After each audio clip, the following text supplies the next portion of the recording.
Assalamualaikum warahmatullahi wabarakatuh. A'udzubillahi minasyaitonir rajim. Bismillahirrahmanirrahim. Alhamdulillahirabbil alamin. Wassalatu wassalamu ala asyrafil anbiya'i wal mursalin. Sayyidina Maulana wa nabiyyina wa habibina wa syafi'ina wa qudwatina wa uswatina Muhammadin sallallahu alaihi wasallam wa ala alihi wa ashabihi ajma'in.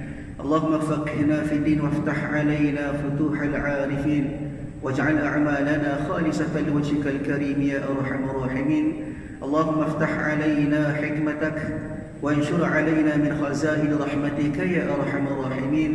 رب اشرح لي صدري ويسر لي أمري واحلل عقدة من لساني يفقهوا قولي والحمد لله رب العالمين آمين. قال المصنف رحمه الله تعالى ونفعنا وإياكم بعلومه في دارين آمين. Alhamdulillah, pertama dan selamanya marilah sama-sama kita panjatkan setinggi-tinggi kesyukuran kita kepada Allah Subhanahu wa taala kerana pada malam ini dengan rahmat Allah Subhanahu wa taala, dengan izinnya serta dengan kudrat kuasanya, maka dapat kita sama-sama berada dalam rumah Allah taala pada malam ini. Kita hadir semata-mata kita nak mengerjakan ibadat kepada Allah Subhanahu wa taala. Dalam masa yang sama kita nak mendapatkan redha daripada Allah Subhanahu wa taala dengan cara kita mengerjakan segala perintah Allah Subhanahu wa taala dan kita meninggalkan segala larangan-larangan Allah Subhanahu wa taala. Mudah-mudahan kehadiran kita pada malam ini Allah Subhanahu wa taala catatkan sebagai salah satu daripada saham kita pada hari akhirat nanti, untuk kita bawa bersama sebagai bekalan kita menuju ke hadratillah Subhanahu wa taala. Dan mudah-mudahan kita sentiasa dipermudahkan atas jalan ibadat, atas jalan kita nak mencari ilmu, dan juga dipermudahkan kehidupan kita di atas dunia semata-mata berlandaskan keredaan daripada Allah Subhanahu wa taala, insya-Allah. Tuan-tuan, puan-puan yang dirahmati oleh Allah Subhanahu wa taala, insya-Allah pada malam ini kita sambung kuliah kita pada kitab Minhajul Abidin pada muka surat yang kelima. Muka surat yang kelima baris yang ke-18 daripada atas ke bawah. Dan alhamdulillah pada kuliah-kuliah sebelum ini telah pun kita sebut berkenaan dengan apa yang dikatakan sebagai muallif. Kitabun muallif ataupun kitab pengenalan yang telah disebut ataupun diuraikan oleh Imam Al-Ghazali rahimahullah taala kepada kita. Dan di sini telah disebutkan pada kuliah yang lepas juga berkenaan dengan cabaran-cabaran ataupun halangan-halangan ibadat bila mana kita nak menghampirkan diri kita kepada Allah Subhanahu wa taala. Banyaknya rintangan, banyaknya cabaran, besarnya halangan-halangan yang perlu kita tempuh. Sebab itulah pengarang kitab ini Imam Al-Ghazali rahimahullah taala memberi gambaran kepada kita tentang 7 aqabah, 7 perjalanan yang patut kita tempuh untuk kita menghadap Allah Subhanahu wa taala dalam keadaan penuh redha Allah taala. Dan dalam 7 itu ada yang dikatakan sebagai awaid ataupun benda-benda yang boleh menghalang ibadat kita untuk mendekatkan diri kita kepada Allah taala. Baik, masuk kitab, maka kata muallif radhiyallahu anhu. Dalam kitab tu tengah dia. Muka surat 5 tengah-tengah tu. Maka kata muallif radhiyallahu anhu. Kata muallif maknanya kata Imam Al-Ghazali rahimahullahu taala. Ini maknanya masih lagi menyambung kata-kata mukaddimah kitab oleh Imam Al-Ghazali kepada kita. Maka kata muallif Imam Al-Ghazali radhiyallahu anhu, katanya, dia kata gana. Kami karangkan pada membicara memutuskan jalan ini. Kami karangkan maknanya kami tuliskan beberapa kitab. Pada bicara makna kata pada menyebut ataupun membincangkan cara-cara memutuskan jalan ini. Maknanya Imam Al-Ghazali nak ajar kepada kita cara-cara untuk kita menghadapi cabaran-cabaran dalam ibadat kepada Allah. Seterusnya membuang segala-gala yang dikatakan mengganggu perjalanan kita, orang-orang yang salik, orang-orang yang berjalan menuju ke hadratillah. dan menyatakan perjalanannya ataupun menyatakan langkah perjalanannya beberapa kitab. Maknanya sebelum ini pernah disebut dalam kitab-kitab yang lain, antaranya apa dia? Seperti Ihya Ulumuddin. Dia disebut dalam kitab Ihya Ulumuddin. Kitab Ihya Ulumuddin merupakan kitab yang juga dikarang oleh Imam Al-Ghazali rahimahullahu taala. Antara kitab yang masyhur dalam bidang ataupun dalam aliran tasawuf. Yang mana kitab Ihya Ulumuddin dia ada 4 rubuk. Kalau kitab Minhajul Abidin dia ajar kepada kita tentang aqabah ataupun cabaran-cabaran. Adapun kitab Ihya Ulumuddin dia bahagi kepada bahagian dia ataupun rubuk-rubuk, yang mana dalam kitab itu ada 4 rubuk. Ihya Ulumuddin ada 4 rubuk. Apa dia? Yang pertama rubuk ibadah. Kenapakah dikatakan sebagai rubuk? Rubuk iaitulah maksudnya 1/4. Makna dari sebutan kitab Ihya Ulumuddin dia bagi 4 bahagian. Bahagian yang pertama rubuk ibadah. Cara beribadah sebut berilmu, berakidah, bertaharah, ibadah, zakat, puasa, haji. Hak tu terletak pada rubuk ataupun bahagian yang pertama dalam kitab Ihya Ulumuddin. Kemudian pada rubuk yang kedua disebut ataupun ditulis ataupun dihuraikan oleh Imam Al-Ghazali dalam kitab Ihya Ulumuddin, iaitu berkenaan dengan adat-adat kebiasaan. Gapo dia? Antaranya bab makan, adat nikah, adat berusaha, adat halal haram. Itu pada bahagian ataupun rubuk yang kedua. Manakala pada rubuk yang ketiga, bahagian yang ketiga ialah pada rubuk al-muhlikat. Apa dia muhlikat? Al-muhlikat makna kata perbuatan-perbuatan yang boleh membinasakan, perbuatan-perbuatan, af'al-af'al yang boleh merosakkan ibadat kita. Gapo dia? Antaranya bahaya hati, berkenaan dengan nafsu, syahwat, lidah, dia marah, dendam, hasad, begitulah disebut daripada bab rubuk al-muhlikat. Manakala pada bahagian yang keempat dalam kitab Ihya Ulumuddin disyarah oleh Imam Al-Ghazali, iaitu pada bab rubuk al-munjiat. Al-munjiat ni benda-benda yang boleh menyelamatkan kita daripada kebinasaan. Gapo dia? Antaranya pada bab taubat, bab sabar, syukur, khauf, rojak. Dia banyak lagi lah. Maka ini yang dikatakan sebagai kitab Ihya Ulumuddin yang sudah pun menunjukkan kepada kita cara-cara ataupun panduan bagaimanakah kita nak mendapatkan ibadah yang berkualiti tanpa ada gangguan-gangguan dalam ibadah kita. Dan kitab Al-Asrar dan kitab Al-Qurbah ilallah ta'ala, maknanya kitab-kitab ini dan yang lainnya juga daripada yang demikian itu, makna lain daripada kitab-kitab yang telah disebutkan oleh pengarang kitab ini, yang meliputi atas yang halus daripada ilmu yang sukar. Maknanya pada nak menjelaskan, nak merungkaikan ilmu-ilmu kepayahan pada bahagian tasawuf, maka telah disebutkan oleh Imam Al-Ghazali pada kitab-kitab yang terdahulu. Kenapa? Dan payah atas faham orang yang awam. Dia maknanya tak kena cara boleh menyebabkan orang awam jadi tak faham. Benda mudah ya, tapi kadang-kadang jadi tak faham. Kenapa tidak ada bimbingan oleh guru yang mursyid? Tidak ada guru yang boleh bawa kepada perjalanan nak berjalan ke hadratillah. Sebab itulah kadang-kadang setengah orang itu dia kata tak usahlah ngaji tasawuf, penuh ngaji tasawuf, dia kata sesat. Maknanya sebab apa? Sebab tak kena cara. Nak kena cara ialah bagaimanakah dia mengikut panduan-panduan yang telah ditetapkan oleh para ulama untuk dia berjalan dengan betul. Tidak ada gangguan-gangguan ataupun tipu daya yang boleh menyebabkan kadang-kadang dia sesat dalam perjalanan dia menuju ke hadratillah. Sebab itulah kadang-kadang ada, walaupun dia kira-kira dia ni nak menuju ke hadratillah dalam keadaan dia ni sudah mujahadah sebagainya, tapi kadang-kadang ada juga gangguan-gangguan, mari perasaan takabur, ujub dan sebagainya.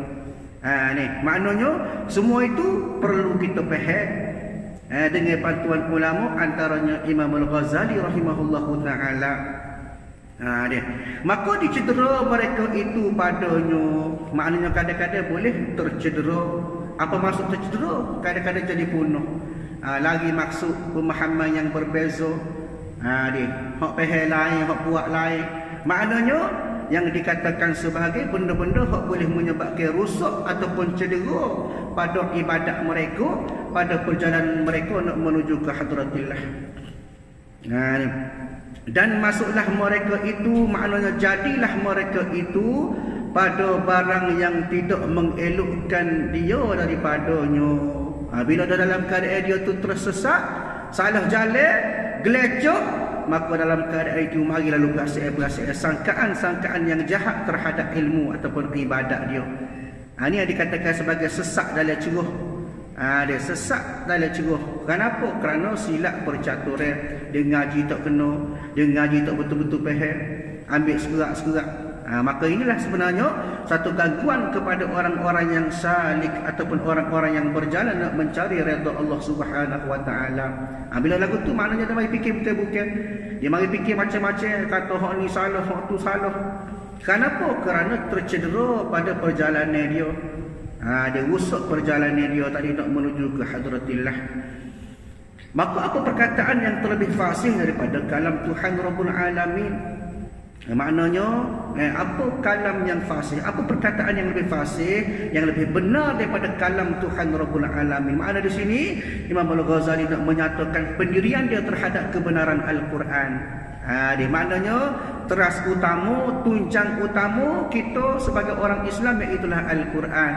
Kemudian Al-Quran tak sudah tak sesat. Sebab apa? Sebab kata-kata Quran, kata ulama, innal Qur'ana zahiran wa batina. Quran ada zahir, ada batin. Ada ayat tu kita baca, kita faham selalu. Ada ayat yang mutasyabihah. Mutasyabihah ni kena pula kepada penerangan, kena rayak, kena jelas pula baru kita faham. Misalnya kita kata arrah, apa kita kata yadullahu fawqa aydihim. Di Quran sebut yadullah fawqa aydihim, tangan Allah di atas tangan-tangan mereka. Maka kalau kita ambil zahir kepada ayat Quran, Allah Taala ada tangan ke pula. Maknanya nak kepada tafsilan yang mana dijelaskan oleh hadis pula. Hadis Bukhari pula. Sebagaimana contoh kita kata dalam bab wudu. Bab wudu Quran dia sebut 4 anggota basuh sahaja. Dia sediakan syarat wudu ada 6. 4 basuh, 2 kering. 4 basuh ada jelas dalam Quran. 2 kering apa dia? Niat dan juga tertib ada dalam hadis. Kalau kita pakai Quran saja kan jadi penuh. Nak kepada penjelasan daripada al-hadis. Kemudian al-hadis pula kadang-kadang ada hukm tidak sempurna, disyarahkan pula oleh ulama-ulama al-hadis ataupun ahli muhaddisin. Dia hadis tak jelas juga. Dia ulama jelas tak jelas, tak cerak juga. Maka adanya pakatan-pakatan ulama yang menimbulkan satu keputusan muktamad ataupun disebut sebagai ijma' ulama. Kemudian dia ambil pula perundangan Islam yang seterusnya, iaitulah daripada qiyas-qiyas ulama. Pendapat ulama mazhab Syafi'i kata gano. Itulah yang dikatakan sebagai sumber perundangan Islam. Jangan kita pergi hadis semata-mata. Nak juga kepada bantuan-bantuan daripada ulama-ulama untuk lebih memahami daripada Al-Quran dan Al-Hadis. Sebab itulah kena faham, kena jelas segala-galanya termasuk dalam bab ibadat dan juga fasih pada bab kalam Allah Subhanahu wa taala, iaitu Al-Quran.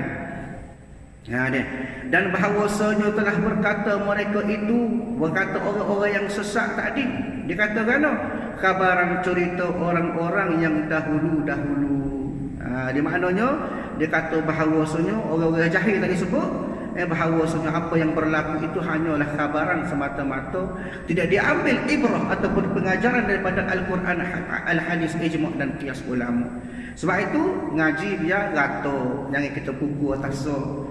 Dia tengok kena faham molek ni. Dia. Baik. Dan lagi tiada engkau dengar kepada perkataan Zainal Abidin anak Husain anak Ali radhiyallahu anhu.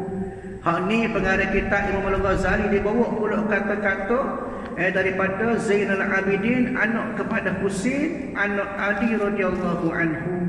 Maknanya cicit Nabi sallallahu alaihi wasallam.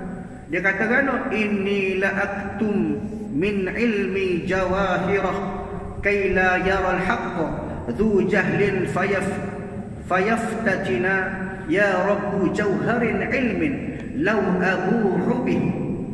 Dia laqila li mimman ya'budul wathana walastahalla rijalun muslimuna dammi yarawna aqbaha ma ya'tunahu hasana wa qad taqaddama fi hadha Abu Hasan ila Husaini wa wassa qablahu al-hasana. Ni petikan kata-kata yang disebut oleh cicit Nabi SAW. Dia bagi gambaran ataupun dia bagi satu kata-kata kepada kita. Apa dia dikata? Bahawasanya aku sonyo menyembunyikan daripada ilmu aku akan permatanya. Maknanya kadang-kadang kata cicit Nabi SAW dia katakan kadang-kadang bahawasanya aku ni kena susuk ilmu aku tu. Dia kadang-kadang kena susuk ilmu kita pada bab permata, ilmu-ilmu hak mahal. Kenapa? Supaya tiada melihat orang yang jahil, maka jadi kena fitnah. Orang jahil dia tak tahu. Bagaimanakah orang jahil yang tidak faham ilmu tasawuf pun dia kata lagu tu juga. Ilmu tasawuf ni punah, sesat. Dia ising sebagainya. Kenapa? Kerana dia tak faham. Dia jahil. Maka bila mana dalam keadaan jahil, maka boleh jadi kena fitnah. Dia kata gitu, dia kata gini. Hakikatnya dia tak tahu. Sebab apa? Sebab dia dalam keadaan jahil. Ni baik. Hai beberapa banyak permata ilmu jikalau aku nyatakannya. Dia sambung lagi, dia kata berapa banyak ilmu kalau aku nyata, kalau aku khabarkan kepada mereka, maka nescaya dikata bagiku engkau daripada orang yang menyembah berhala. Ini ciri-ciri orang tak faham, ciri-ciri orang jahil. Dia dia kata, dia fitnah. Dia mana kalau dia cerita segala ilmu hak betul sekalipun, bila dia dalam keadaan jahil, dia tak faham, maka dikata bagiku, makna orang-orang ke dia, engkau daripada orang yang menyembah berhala. Maknanya seolah-olah kan dia kata mu ni sesat.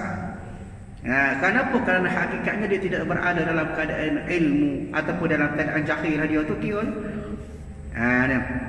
Dan nescaya mengharuskan lelaki muslimun darahku. Kadang-kadang boleh bawa kepada benda-benda yang boleh menyebabkan pertumpahan darah, halal darah. Kerana apa? Kerana kefahaman. Dan bagaimana pernah berlaku kepada Al-Halash. Diceritakan pada kuliah yang sebelum ini, orang yang berada dalam ilmu tasawuf, berada pada makam fana'ul fa', orang yang dekat dengan Allah Ta'ala, dia tahu hakikat sebenar dia dengan Allah Ta'ala. Satu ketika dia sebut kata, ma fil jubbati illallah, tak ada dalam jubah aku dikecuali Allah.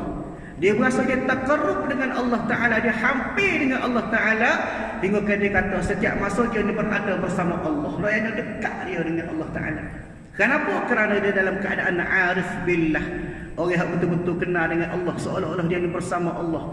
Bukan maksud dia pihak dia duduk kedudukan di tengah Tuhan ke tak, naiknya jiwa dia, perasaan dia, semangat dia, seolah-olah semuanya bersama Allah Ta'ala. Tidak ada benda lain bersama dia kecuali Allah. Hanya orang betul-betul dekat dengan Allah Ta'ala, buat apa kerana Allah Ta'ala. Dia maka menyebabkan kadang-kadang bagi orang yang dengar, orang yang tidak berada dalam keadaan yang sama, dia akan kata, oh sesat dah tu. Sesat dah tu, lagu tu terkecek lagu tu. Bahkan ada siapa kata, oh akidah dia bunuh dah ni, boleh bunuh dah, halal bunuh. Maka inilah yang dikatakan sebagai dalam keadaan jahil, tidak mengerti, tidak faham apa yang dikatakan ilmu tasawuf yang sebenar, dalam masa yang sama menyebabkan dia rasa dia halal bunuh orang itu. Kenapa? Kerana orang itu dalam keadaan dia ni sudah hampir dengan Allah Ta'ala, pakai kata sesat dan sebagainya, menyebabkan dia rasa dia halal bunuh orang itu. Melihat akan terlebih banyak jahat barang yang mendatangkan dia daripada keelokan. Orang dia nampak dia ni dia buat benda salah lah, dia kecek benda-benda hak salah lah, sedangkan dia yang lebih tahu hakikat dia dengan Allah Ta'ala.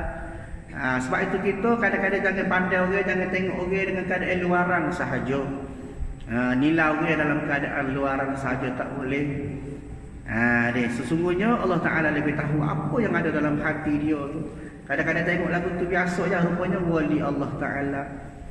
Ini ayatnya, bila mana dalam keadaan kita mengerti apakah yang dikatakan kita, hubungan kita dengan Allah Ta'ala semata-mata, maka dalam keadaan itu kita tak cara dah orang kata, orang nak fitnah, orang nak royakkan pun tak cara dah. Yang penting dia tu kena rapat ataupun kenal Allah Ta'ala semata-mata. Maknanya orang akan tengok dia dalam keadaan bawa benda salah, kecek benda salah, benda tak betul, sedangkan dia lebih faham Allah Taala. Dan senyata terdahulu pada bicara ini Abu Husain kepada Husain dan berwasiat terdahulunya. Ini ayatnya satu kata-kata yang dipetik daripada cicit Nabi SAW, iaitulah Zainal Abidin anak kepada Husain, mana bin Husain bin Ali radhiyallahu anhu. Ayatnya pada masa dia tu pun sudah ada cabaran-cabaran orang duk kata, orang duk fitnah, kadang-kadang hak dia buat betul-betul dah, duk cerita benda betul dah, benda sebenar dah, tapi tidak kena dengan hak adat, tidak kena hak kebiasaan, walaupun betul orang kata salah.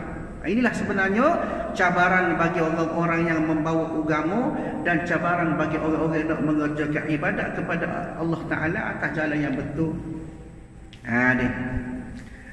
Dan kata muallif radhiyallahu anhu, maknanya Imam Al-Ghazali sambung lagi, dia kata telah menghukumkan hal ini, maknanya telah melihat akan perkara ini, perkara hak tadi hak cerita daripada cicit Nabi tadi, pada orang yang mempunyai agama menilik kepada sekalian makhluk Allah dengan rahmat.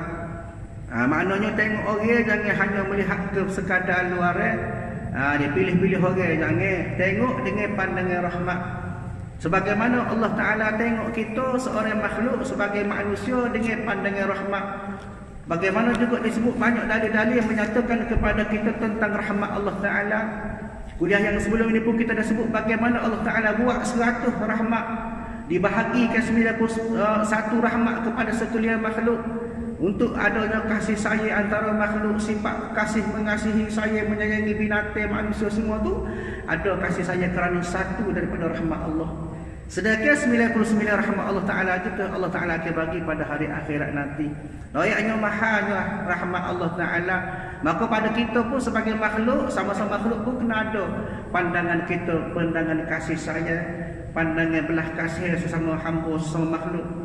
Barulah kita ni bagaimana orang, bagaimana kata Allah Subhanahu Wa Ta'ala, bagaimana dikatakan oleh Nabi sallallahu alaihi wasallam, kata Nabi sallallahu alaihi wasallam, Nabi sebut kata Allah Subhanahu Wa Ta'ala, Allah sebut qul ya ibadiyalladzina asrafu ala anfusihim la taqnatu min rahmatillah innallaha yaghfirudz dzunuba jami'a innahu huwal ghafurur rahim. Allah Ta'ala sebut, berkatalah wahai Muhammad, wahai hamba-hambaku yang telah melampau batas kepada diri mereka sendiri dengan perbuatan maksiat, maka jangan kamu putus asa dengan rahmat Allah. Kerana sesungguhnya Allah Maha mengampun segala dosa, sesungguhnya Dia jualah yang Maha pengampun lagi Maha mengasihani. Maknanya Allah Ta'ala pun royak kepada Nabi SAW supaya kita jangan putus asa dengan rahmat Allah Ta'ala. Di rahmat Allah Ta'ala sentiasa ada. Kita dengan makhluk pun kena ada rahmat. Sama-sama kita, sama-sama makhluk. Ni begitu juga Allah Ta'ala bagi rahmat kepada kita. Ayatnya rahmat ini pandang makhluk Allah Ta'ala dengan pandangan rahmat dan meninggalkan membantahi, makna jangan kita duk balah. Maknanya jangan duk balah, jangan duk bersengketa sesama makhluk, sesama kita tu. Kenapa? Kerana kita, kata ulama rahimahullah Ta'ala, hadis Nabi sebut kepada kita sesungguhnya kita ni bersaudara. Sesungguhnya kita ni bersaudara sesama Muslim. Bahkan Nabi SAW dia sebut kepada saudara dia Yazid bin As'ad, kata Nabi SAW, kata Nabi, ahibba linnas ma tuhibbu li nafsik. Cintalah kepada manusia, sayalah kepada manusia, rahmatlah sesama manusia sebagaimana kamu sayang diri kamu sendiri. Jangan duk balah. Berbeza pendapat tu biasalah, kadang-kadang tak serupa, kita pendapat kita lagu lain, dia pendapat lagu lain, tapi jangan sampai boleh berbalah-balah. Maknanya kena sayang sama-sama kita sebagaimana kamu sayang kepada diri kamu sendiri.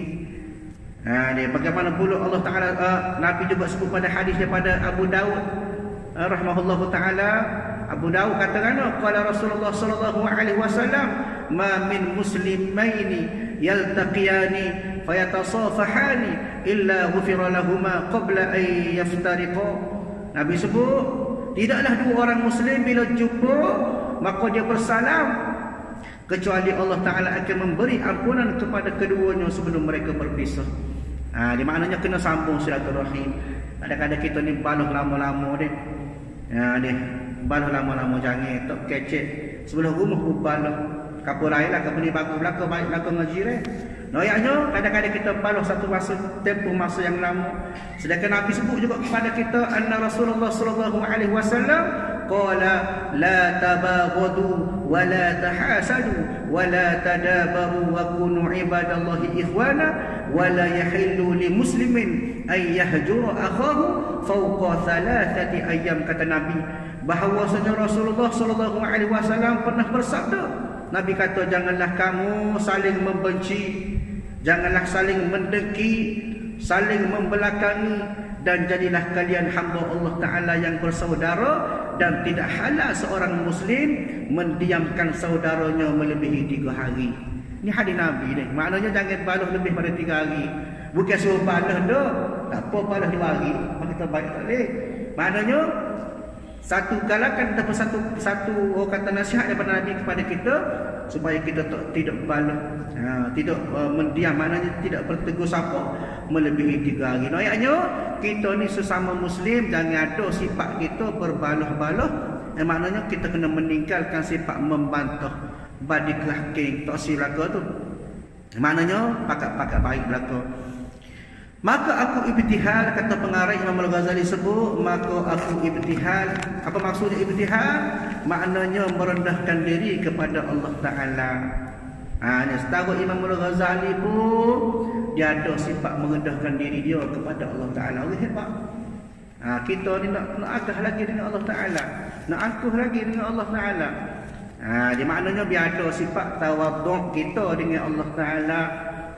Nabi hebat, Nabi sifat tawaduk Nabi hebat. Antaranya Nabi ni bila dia bergaul, kata Imam Bukhari rahimahullahu taala, Nabi ni antara sifat dia suka dengan budak-budak. Dia Nabi dia suka dengan budak-budak. Lepas tu pula dia berlemah lembut kasih sayang kepada budak-budak. Bahkan Anas bin Malik radhiyallahu anhu menceritakan bahawa Rasulullah selalu menyantuni kanak-kanak dengan mendahulukan ucapan salam dan membelah rambut mereka dengan penuh kasih sayang. Ini sifat Nabi. Kasih dia kepada budak-budak. Walaupun dia seorang Nabi, pesuruh Allah Ta'ala, orang hebat, tapi dalam masa yang sama dia ada sifat tawaduk. Kenapa? Kerana dia nak kata ikram, dia nak memuliakan budak-budak. Begitu juga dalam rumah tangga Nabi sifat tawaduk juga.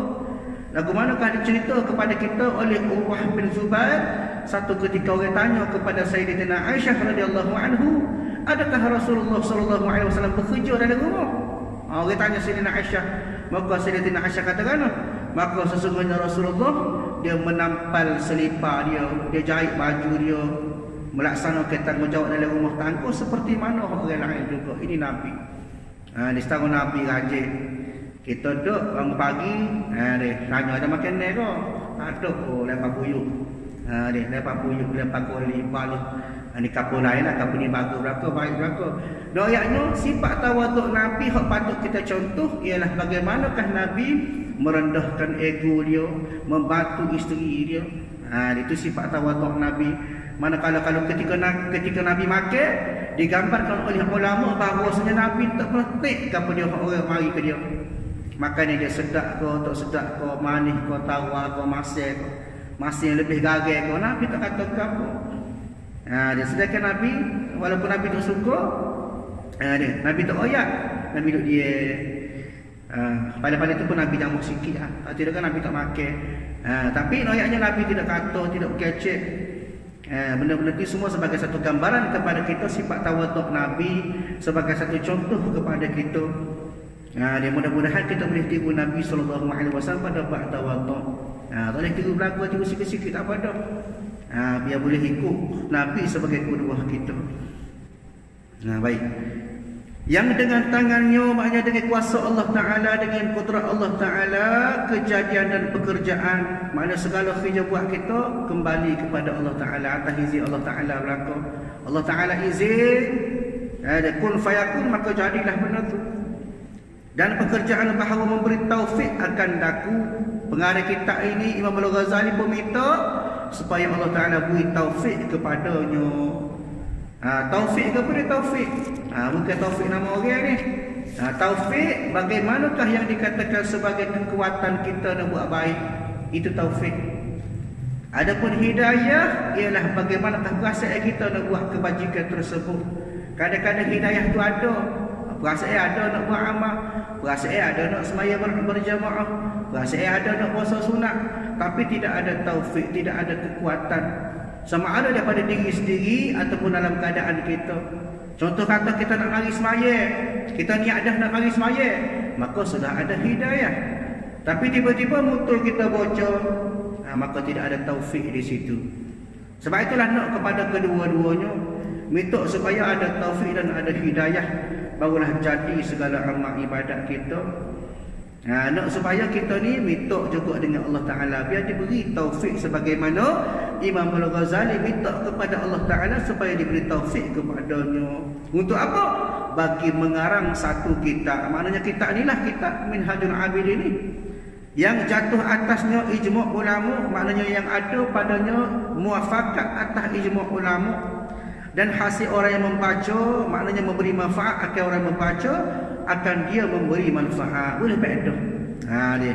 Maka diperkenalkan daku kepada orang yang demikian itu Tuhan yang memperkenalkan, mana yang menyampaikan hajat lah tu, memperkenalkan tu. Dia. Yang memperkenalkan daku, maknanya yang menyampaikan daku kepada hajat aku tu. Orang yang mutahhir, orang yang mutarin. Mutarin ni maksud dia iaitu orang yang kesusahan. Bila orang dalam keadaan mutarin ni, dalam keadaan kesusahan ni, dia akan minta akan dia akan melihat akan daku dengan kurnia atas beberapa rahsia Allah Ta'ala.